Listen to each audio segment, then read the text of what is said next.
예, 오늘은 딸과 며느리의 차이라는 제목으로 하나님 말씀 증거하도록 하겠습니다. 누구나 지속적인 성장을 원합니다. 근데 지속적인 성장을 위해서 제일 필요한 게 뭐냐 하면 기본기를 갖추는 겁니다. 뭐 운동에서 제일 많이 드러나겠죠. 수영하는 거 보십시오. 개 헤엄치는 사람 처음에 잘하는 것 같이 보이지만 절대 속도에서 상대가 안 됩니다. 기본기를 제대로 배운 사람 뭐 일치월장하는 거겠죠. 스키도 마찬가지죠. 홀로 레슨 안 받고 하는 사람들 뭐 기우뚱 타긴 타는데 제대로 레슨 받은 사람과 이게 나중에 성장 속도를 보면은 하늘과 땅 차이라는 것입니다. 신앙도 이런 기본기가 필요하다는 것입니다. 오늘 기본기가 오늘 이 세 가지 말씀이라고 생각합니다. 항상 기뻐하라, 쉬지 말고 기도하라, 범사에 감사하라. 이게 기본기예요. 우리가 프로와 아마추어의 차이점을 그랬죠. 구보는 누구나 다 하잖아요. 프로는 눈이 오나 비가 오나 언제나 하는 게 프로고, 아마추어는 기분 내킬 때만 하는 게 아마추어라고. 그러니까 신앙생활도 프로 수준의 신앙생활이라 그러면 새벽기도도 비가 오나 눈이 오나 오는 거고, 또 아마추어 수준은 기분 내킬 때 오는 거 뭐 그런 거라고 얘기할 수 있겠죠. 지금 이 세 가지 기본기도 마찬가지라는 것입니다. 언제나 항상 기뻐하고 쉬지 말고 기도하고 범사에 감사하는 것을 지키면 기본기가 탄탄한 것이고, 대부분 이게 흔들린다는 것입니다. 그냥 가끔 기뻐하고 종종 기도하고 어쩌다가 감사하고 이렇게 될 때에 이 기본기가 무너지기 때문에 다 무너지게 된다는 것입니다. 오늘 이 기본기를 재점검하는 시간 돼서 여러분들도 강력하게 하나님 앞에 쓰임받는 성장이 있는 믿음의 종 되기를 바랍니다. 첫 번째는 뭐 다 아는 얘기죠. 항상 기뻐하라. 기뻐하는 게 중요하다는 것입니다. 어떤 분야든지 기뻐하는 사람이 다 승리하죠. 일을 할 때 언제 일이 제일 답니까? 기쁘게 하는 사람. 그죠? 그다음에 여러분 누굴 좋아합니까? 기쁘게 일하는 사람 다 좋아한다는 거예요. 중국 속담에 웃을 줄 모르는 사람은 장사를 하지 말라 그런 말이 있대요. 장사도 사실 웃으면서 하는 거거든요. 기쁨으로 하는 거거든요. 이게 마음에 눌려 있는 거 가지고 제대로 할 수 있는 사람은 아무도 없다는 것입니다. 옛날 얘기인데, 옛날에 이제 구멍가게에 있을 때 어떤 사람이 사이다 사 먹으러 갔답니다. 갔더니 사이다 주세요 그랬더니 냉장고에서 꺼내 먹어 그러더라는 거예요. 근데 그 사이다 옛날에 보면은 그 병이 이게 뭐 쇠로 돼 있잖아요. 이게 독이 슬어 가지고 땅이 이게 제대로 먹을 수가 없다는 거예요. 그죠? 그래서 이거 따는 거 어디서 땁니까? 그랬더니 고무 이렇게 매달린 거 있죠? 매달려 있어 그러더라는 거예요. 기분 되게 나빴는데 따니까 막 그 뭐 녹 같은 게 나와가지고 도저히 먹을 수가 없더래요. 그래서 컵 좀 빌려주십시오 그랬더니 씩씩거리더니 방에 들어가서 맥주 반쯤 먹던 거 확 버리고 난 다음에 거기 따라 주더라는 거예요. 먹으려고 그랬더니 뭐가 둥둥 떠 있더래요. 아마 그 갈치가 있었는지 갈치 비늘 같은 게 떠 있더래요. 못 먹겠죠? 그 돈 주고 그냥 그 방에 나와버렸답니다. 그리고 다시는 그 집 안 간다. 얼마 지나고 나니까 그 집 망했더라. 당연한 거죠. 우리가 지금 이런 얘기를 들을 때 세상에 그런 집이 있을까? 있습니다. 제가 어렸을 때도 보면 그런 집 되게 많았어요. 다 망했어요. 다. 근데 실제로 우리도 그러고 있다는 것입니다. 실제 생활을 할 때 보면은 자기만 모르는 거예요. 자기 기분 내키는 대로 다 하다 보면은 어떻게 저럴 수가 있나? 결국은 주변 사람들이 다 떠나가게 된다는 것입니다. 하나님 앞에서 제일 중요한 건 뭐냐 하면 그 속에서 기쁨을 표출할 줄 아는 거, 그게 제일 중요하다는 거예요. 이미지 컨설팅 하던 옛날에 그 정연아 씨라고 그분이 뭐 저한테 성공하는 사람에게는 표정이 있다 이걸 비롯해서 책들을 많이 보내줬어요. 그래서 그분에 대해 관심을 가졌었는데 제가 한번 물어봤습니다. 도대체 어떻게 해서 예수 믿게 됐냐고. 옛날에 온누리교회 다니는 것 같은데 제가 원래 천주교 다녔답니다. 천주교 다녔는데 자기 친구 중에 제일 밝은 사람이 있더라는 거예요. 그래서 이 사람은 항상 연구를 해요. 도대체 왜 이렇게 밝으나. 뒷조사를 했답니다. 따라다니다 보니까 교회를 다니더라는 거예요. 그래서 따라오다가 자기도 그 교회로 바꿔야겠다. 그래서 예수 믿고 밝아졌다는 것입니다. 여러분, 그래서 전도에서 제일 중요한 게 뭐냐면 밝은 얼굴입니다. 그래서 사실은 이게 어두컴컴한 사람이 나가서 전도하면 힘들죠. 너나 밝아져라, 너나 거기 가니라 이런 생각이 드는데 밝은 사람들 가면 이 내용도 달라진다는 것입니다. 잠언 8장 1절을 보면은 사람의 지혜는, 잠언 8장은 여기서 나오는 지혜는 100% 예수님을 뜻하는 거예요. 저 옛날에 논문도 한번 썼던 적이 있는데 지혜장이라 그러거든요. 잠언 8장을 쭉 읽어보세요. 다 지혜란 말이 계속 나와요. 지혜를 예수님으로 바꿔놓으면 복음서 같습니다. 사람의 지혜는 예수님이죠. 그의 얼굴에 광채가 나게 하나니 그의 얼굴에 사랑한 것이 변하느니라. 예수님 제대로 모시고 있으면요 얼굴에서 광채가 나게 돼 있대요. 그리고 사람의 사나운 것이 다 변화가 된대요. 얼굴에 사나운 것. 내 얼굴에 사나운 것이 있다는 게 무슨 뜻입니까? 내 안에 예수님 모시고 있지 않다. 뭐 그 얘기가 똑같은 거죠. 내 얼굴에 광채가 나는데 사나운 얼굴도 변하게 하느니라. 우리가 항상 기뻐할 수 있는 이유가 무엇입니까? 우리는 끝을 알기 때문에 그래요. 고난 중에도 기뻐하는 이유가 무엇입니까? 끝을 보는 지혜가 있기 때문에 그렇다는 것입니다. 우리 이유를 알죠. 욥기를 보면서 욥은 힘들지만 우린 별로 안 힘들어요. 왜 그러죠? 끝을 아니까 그가 얼마나 변화가 되는지 뒤집히는지 다 알고 있잖아요. 그리고 이유를 알잖아요. 우린 지금 현 시점에서는 내가 왜 고난당하는지 이유도 모르고 끝을 잘 모르니까 낙심할 수 있죠. 그래서 믿음이 필요한 거라고요. 기쁨의 근원은 믿음이에요. 그게 로마서 8장에 보니까 합력하여 선을 이룬다. 그 얘기죠. 합력하여 선을 이룬다. 끝에 가서 승리한다 그 얘기죠. 최종 승리를 믿는다. 그럼 흔들리지 않는다는 것입니다. 지금 아무리 고난이 있다 할지라도 밭에 감추인 보아 보십시오. 지금 사람들이 객관적으로 볼 때 이해가 되는 행동이에요. 왜 재산 팔아가지고 쓸모없는 밭을 사요? 뭘 알지요? 밭에 감추인 보아를 봤기 때문에. 본 사람과 안 본 사람은 다르다는 것입니다. 여러분 왜 웃냐 그러면 우리는 당신이 모르는 이유가 있다고, 비밀이 있다고. 바로 끝을 아는 거죠. 승리를 아는 거죠. 여러분 인생 가운데 최종 승리가 있으면 믿습니까?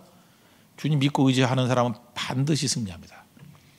중간 과정 가운데서 흔들릴 필요가 전혀 없다라는 거예요. 로마서 5장 3절에 보니까 환난 중에도 기뻐한다 그랬죠. 환난은 인내를, 인내는 연단을, 연단은 소망을 낳기 때문에. 환난 중에도 마지막 뭘 봐요? 소망을 바라보기 때문에. 소망 바라보는 사람은 절대 넘어지지 않는다는 것입니다. 그래서 주 안에서 항상 기뻐하는 하나님의 종 되기를 바랍니다. 또 하나는 이제 쉬지 말고 기도하라인데 항상 기도하는 것이 필요하다는 것입니다. 뭐 기도 위해서 하나님께서 우리에게 삶의 어려움을 주시기도 하시겠죠. 뭐 그런 게 없겠습니까? 근데 이 쉬지 말고 기도하라 중에서도 좀 기도를 두 가지로 좀 나누고 싶어요. 하나는 비상시의 기도와 또 하나는 평상시의 기도. 비상시의 기도라는 건 뭐예요? 내 삶의 고난과 시험과 환란이 올 때죠. 뭐 안 될 때, 뭐 질병에 처했다든지, 뭐 사업에 부도가 났다든지, 뭐 만난 사람과 이별이 됐다든지, 뭐 이렇게 관계들이 악화될 때가 있잖아요. 원수가 와서 나를 넘어뜨린다든지. 비상시의 기도의 특징은 뭐예요? 급하잖아요. 급하니까 하나님 살려주세요, 도와주세요, 건져주세요. 우리 기도 생활이요, 이 비상시의 기도로만 이루어진다 그러면 사실은 굉장히 초라한 기도가 됩니다. 항상 살려주세요, 도와주세요. 인생 자체가 뭐예요? 맨날 건진받는 거. 우리 인생이 연약하기 때문에 이 건진받는 기도가 꼭 필요하다는 것입니다. 근데 여러분의 평생의 기도가, 예수님 한 30년 40년 믿었는데 평생 기도가 이 비상시의 기도만 했다 그러면 큰 문제가 있는 겁니다. 이런 기도 하지 말라는 게 아니라 저도 하죠. 뭐 인생이 연약한 거니까 도와주세요, 건져주세요. 근데 이 기도만 할 거예요? 그 다음에 하나님께서 평상시 기도를 주셨잖아요. 평상시 기도의 특징이 뭐예요? 내 문제가 아니잖아요. 그 다음엔 하나님의 약속을 붙들고 하는 기도라고요. 그래서 여러분들이 인생을 마무리 지으면서 이렇게 돌이켜보면 기도 생활에 대해서 이렇게 한번 회고하게 되잖아요. 근데 비상시에 기도만 했던 사람들은 사실 남은 게 별로 없어요. 그냥 조건 바꾸는 기도 아니에요. 비상시 기도는 조건만 바꾸게 해달라. 별로 의미가 없는 기도 생활이었다고요. 그런데 평상시에 기도를 한 사람은 하나님의 약속을 붙들고 약속을 주관하는 기도를 하잖아요. 거기서 일이 이루어지는 겁니다. 그러니까 마귀는 이렇게 해요. 예를 들어서 교회도 이렇게 계속 어려운 문제를 많이 만들어 놓는다 그러면 그거 건져 달라고, 그거 벗어나게 해달라고 그 기도만 할 거 아니에요. 그럼 함정에 빠지는 거라고요. 아무리 비상시 상황이라 할지라도 평상 기도를 해야 돼요. 하나님 약속을 붙들고 사명을 붙드는 기도. 뭐 인도 선교를 위해서, 네팔 선교를 위해서, 뭐 말레이시아 선교를 위해서, 몽골 선교를 위해서 뭐 계속해서 이렇게 하나님의 사명을 이루는, 영광을 위한 약속을 붙든 하나님 약속을 주장하는 기도를 드려야 된다는 거예요. 그게 스케일이 달라지는 거죠. 쉬지 말고 기도하라는 건 바로 이런 겁니다. 어떤 분이 초신자라 그러면서 뭐 기도를 가르쳐 달라 그러면서 좀 믿는 사람을 뭐 이렇게 탓하는 걸 내가 어저께 들어봤는데, 제가 굳이 설명한다면 기도는 이렇게 하는 거예요. 처음에 올 때 내 삶의 부족함과 연약함을 놓고 기도하는 거, 하나님 도와주세요. 그게 기도의 기본입니다. 그러고 난 다음에 말씀을 들을 때마다 하나님 약속이 있잖아요. 약속을 주장하는 기도를 반드시 포함시켜야 돼요. 하나님 약속이 이건데 들어주십시오. 바울도 마찬가지예요. 바울의 기도 가운데 제일 영광스러운 기도는 로마서 9장입니다. 자기 동족을 위한 기도. 내 생명이 사라진다 할지라도 내 동족들 건져달라고. 모세의 기도 중에 가장 영광스러운 기도가 무엇입니까? 출애굽기 32장에 나오는 백성들 하나님께서 멸해버리겠다 그랬더니 언약궤에서 내 이름을 지운다 할지라도 이 백성들 건져주십시오. 이게 영광이에요. 여러분, 우리 조국을 놓고도 기도해야 됩니다. 그죠? 이 백성들 건져주시고 이 나라가 제사장 나라가 되고 하나님 예배하는 나라가 되게 해주십시오. 그래서 기도는요, 자기 삶에 있는 위기만 가지고 기도하다 보면 좁아져 버려요. 그래서 말씀이 중요한 거예요. 말씀은 우리에게 꿈과 비전을 주고 제일 중요한 건 기도 제목을 줍니다. 기도하는 만큼 커진다는 거예요. 쉬지 말고 기도하라는 것이 두 가지가 있다는 거 놓치지 마십시오. 소돔과 고모라가 왜 망했습니까? 정치하는 사람들은 뭐 정치 잘못해서, 군인들은 뭐 군사력이 약해서, 뭐 경제하는 사람은 경쟁이 풍요가 없어서. 다 틀린 얘기죠. 창세기 18장에 나오는 내용들 성경은 뭐라고 얘기하고 있습니까? 의인, 롯과 같은 의인 없어서. 지금씩 얘기하면 뭐예요? 기도하는 백성이 없어서. 남 탓할 게 하나도 없다는 거예요. 우리 예수 믿는 사람들이 제일 해서는 안 될 일이 뭐냐면 누구 때문에 안 된다, 그럴 일이 없어요. 내 탓입니다. 내 탓.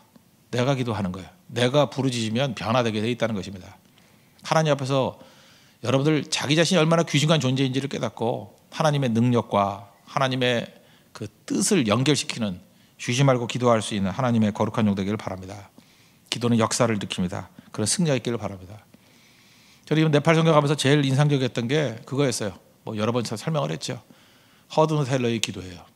중국에 해가 뜰 때 허드슨 테일러는 언제나 무릎 꿇고 있었다. 우리 교회도 그런 성도들이 다 이루어졌으면 좋겠어요.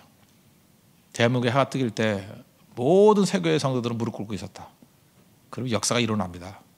여러분뿐만 아니라 우리 가족들, 우리 주변에 있는 우리 양떼들, 또 어떤 때는 여러분들 목자가 안 나왔으면 목자들까지도 다 같이 하나님 앞에 한국의 해가 뜰 때 우리 모든 사람들은 무릎 꿇고 있었더라. 그때부터 역사가 나타난다는 거예요. 그게 중국을 변화시켰듯이 우리도 그런 기도로 하나님 앞에 서기를 바랍니다. 네팔에서도 이런 운동을 벌이고 있다 그래요. 네팔이 변화되겠죠? 우리가 그 말씀을 증거했던 우리도 그죠? 한국의 해가 뜰 때 언제나 무릎 꿇고 해를 맞이할 수 있는 하나님의 종 되기를 바랍니다. 세 번째 기본기는 뭐냐면 범사에 감사라는 것입니다. 감사는 뭐죠? 모든 원인이 하나님께 있고 모든 것을 주관하는 것이 하나님께 있다. 그래서 하나님과 교제하기를 원하는 것, 그래서 하나님께 의지하는 것, 그게 감사예요. 이게 다 하나님께로부터 왔습니다. 지금 우리 제목에서 얘기했듯이 딸과 며느리의 차이점, 어떤 할머니하고 대화 중에 나오는 얘기예요. 성경에도 지혜가 있지만요, 어떤 삶 속의 얘기 속에서도 아 이거구나 하고 우리에게 가르치는 교훈들이 있는 것 같아요. 할머님이 이런 얘기를 해요. 딸과 며느리 차이점이 뭡니까? 그랬더니 가슴에 화가 났더라고요. 밥을 차려주는데 며느리는 밥을 훨씬 잘 차려준대요. 제때에 차려주고 반찬도 훨씬 많이 차려준대요. 근데 시간 맞춰 딱딱 차려주고 난 다음에 나간대요. 밥 차려놓고 나간대요. 드세요. 그러고 나간대요. 반면에 딸은 반찬도 별로 없대요. 그리고 뭐 대충 차려준대요. 그런데 먹을 때 옆에 와가지고 옛날 얘기해주고 그 다음에 동네 아줌마 얘기해주고 계속 말을 건대요. 그래서 반찬은 많이 없지만 훨씬 밥 먹는 재미가 있다고. 우리 신앙생활도 이런 겁니다. 신앙생활이 의무가 돼서는 안 돼요. 하나님 내가 주니까 안 한 게 뭡니까? 그 누가복음 18장에 나오는 바리새인 기도와 똑같은 거죠. 뭐 시키지도 않은 얘기를 하잖아요. 1회 2번씩 뭐 금식하고 11조 드리고 뭐하고 그러니까 형식적으로 내가 못한 게 뭐가 있어, 뭐 이런 태도, 그건 진짜가 아니겠죠. 하나님 앞에 감사의 태도란 건 뭐냐 하면 그냥 부족하면 부족한 대로 일상 속에서 그냥 교제를 원하는 거예요. 하나님께서 능력이 왔다라는 거예요. 원인이 하나님께 있다라는 거예요. 그게 감사입니다. 뭐 맛있는 거 먹고 뭐 좋은 거 해줘야 좋은 게 아니잖아요. 그냥 교회를 사모하고 감사하는 게 그거예요. 그냥 들락달락 하다가도 교회 한번 들르고, 그죠? 뭐 예를 들어서 근처에 산다 그러면은 하루에 3번씩 5분씩 기도한다 그러는데 지나가다가 잠시 내려서 교회 와가지고 5분씩 기도하고 가고, 되게 교회 들어왔다가 5분 기도하고 가기 민망해서 좀 더 하게 돼 있어요. 그래서 마음 먹기는 5분만 한다고 하고 오세요. 5분 기도하고. 저는 어렸을 때 좋은 거 배웠습니다. 학교 갈 때 올 때 교회 들렸다 가라 그러더라고. 그때 딱 그랬어요. 1분씩만 기도하라고. 그래서 학교 갈 때 제가 집과 교회 학교였어요. 딱 중간. 너무너무 좋더라고. 중학교 때 제가 용문중학교 나왔는데 집이 그 뭐 미아리 고개 쪽이었어요. 고개 쪽. 내려오면은 도남동의 교회였고 보문동 쪽에 학교가 있었어요. 그걸 걸어 다녔는데 딱 중간에 있었어요. 그래서 학교 갈 때 약간 돌았지만 교회 가가지고 갈 때는 바쁘니까 1분만 기도하고 하나님 오늘도 붙들어 주시고 뭐 이런 거. 돌아올 때는 교회 와가지고 기도하면서 거기서 놀고 뭐 애들도 많이 만나고 하여튼 교회가 축제가 됐어요. 오후에는 뭐 학생들 바글바글했어요. 교회에 다 모이는 장소가 돼버리고. 그래서 우리 동기들 가운데 13명의 목사가 나왔다니까요. 대단하죠. 목사만 13명이 나왔어요. 동기들 가운데.